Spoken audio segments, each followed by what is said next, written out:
Okay.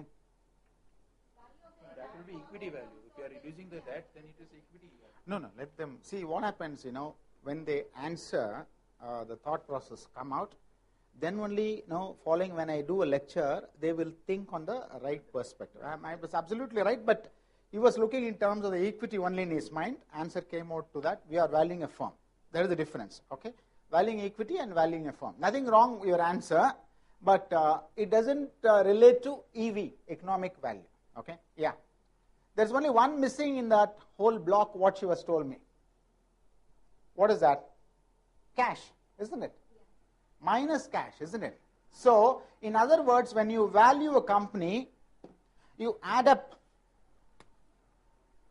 market cap,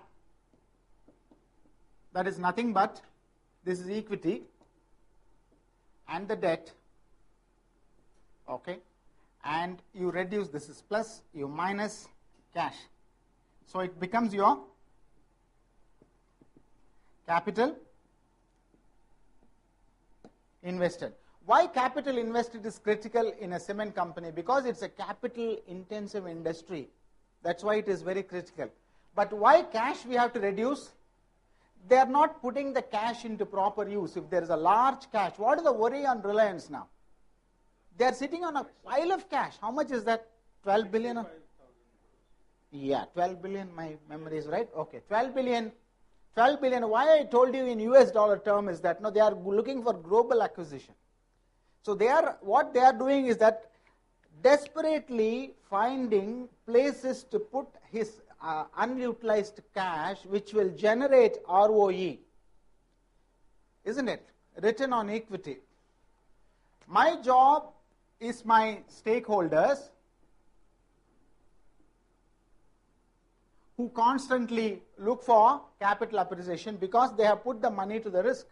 The risk-reward ratio, they would like to have much better reward for their money put in. So, cash is always called, anybody could fetch me with the right word? Cash is a drag, okay? More cash you have, it doesn't put into proper utilization. So, enterprise value is more important for a cement company because it's a capital intensive. So, most likely you won't see excess cash in anybody's kitty actually. So, because now they have been into always hogging a lot of capital here. No, entire, yeah, you can do that. And then there is no, what do you call, science or, I always look for reason to do any number. It can't be an ad hoc number. You can, yeah, that way you can keep that for running the business and balance you can reduce that. But generally what they do is that, what do you mean by cash is that excess cash which always sits somewhere. It won't be sitting in your bank account. Probably you will put it in an investment, mutual fund, money market instrument or something like that. So it's easier to identify the surplus cash. You're right, good observation. Yeah, okay. Now we have gone into the next level of metrics. What is that? EBITDA, PAT, FDS and FDS growth. Now you guys will tell me that I'll be looking into FDS growth actually. That is again the relative number. You can put all the companies in one plane and then compare it. Okay. What is, I will not be asking what is EBITDA, that's okay. What is FDEPS?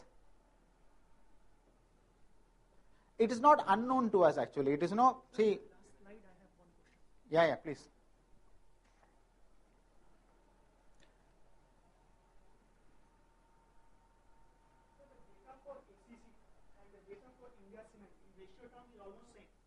But the target price for ACC has been increased by 25% around, 20% around. Okay, good. Okay. Generally, I always pick on this response to this. Hold it for 3 more slides. We'll get there. Okay. Yeah. Yeah. Okay. So most of the terms we understand. That's where the problem is that now the jargons. So I am from the financial analyst industry. So I use all these jargons to keep you other professions from entering my place. Otherwise, it's a normal term actually. FDEPS is nothing but fully diluted earning per share. As simple as that. Okay. Why I do that? So that to impress upon the client. Try this with your clients. Okay. So fully diluted EPS, we have another 2-3 slides on how to compute that. Hold on to that if you have not, if you want to brush up your memory, how you have done it, where you have done this. Final, or we call it inter-final. I don't even get to know what you call actually. Inter, you call it something else, right? Youngsters, I should ask actually.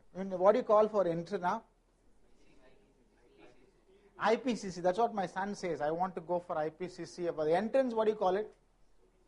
CPT. Yeah, he told me I want to go for. So where you have done the fully diluted IPCC or your final? Earning per share, dilutive, non-dilutive, anti-dilutive. Okay, I'm going to ask you questions on that. I have already thrown you few things at you. Okay, so growth, and probably I'll go to the next slide. Yeah, you are getting your answers, Dilip, right? Yeah, you're getting answers slowly. You look at that. Yeah, India Cements have been circled now. Okay, I like this slide the most because all the numbers are relative numbers to me, isn't it? All are in percentage. One section gives me EBITDA margins, another gives me the PAT margin. Okay, if this slide is so important, what does it tell me? Even then, in that case, India Cement, EV is double almost. Sorry? Economic value is double, enterprise valuation is double. The last slide. Yeah, we'll come back to that. Yeah, hold on to that. Yeah, okay. Yeah, you can see that PAT margin is falling. Yeah.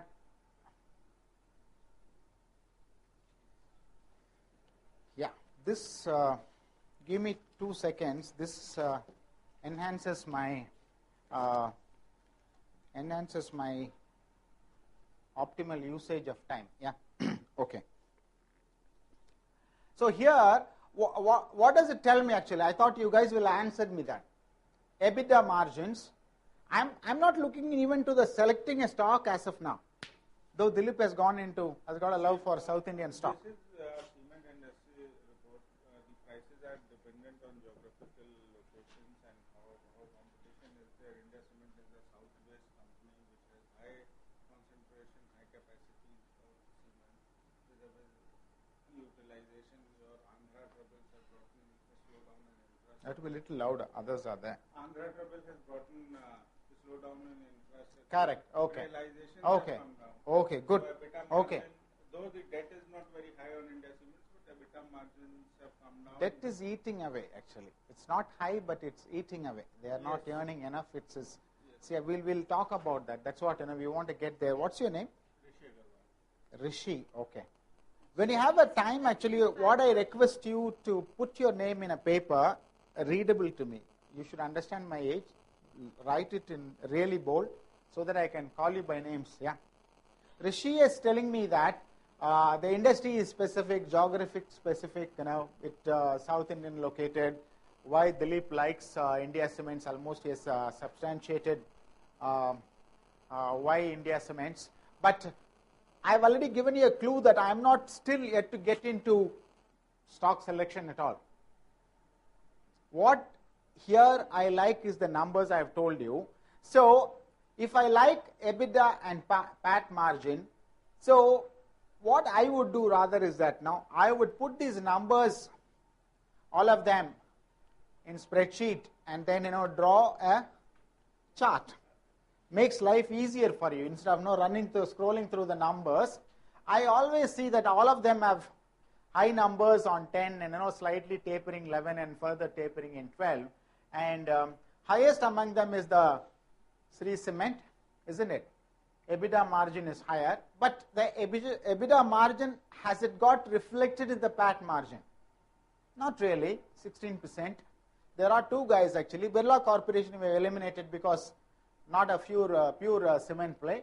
Then we got Ambuja Cements, which has got 18.4%. So probably I've been looking into 3 stocks, okay, and I have not fallen in love with Ambuja, but probably Sri Cement could be my choice. Why is that? Why the PAT margin, it's falling. Let's take Shree Cement case 26, 17 and 16, and their EBITDA margins are slightly volatile, 42, 34, 37. Perfect. You got the point. You got the point. You got the point. The differentiating factor. But I never say that we don't understand.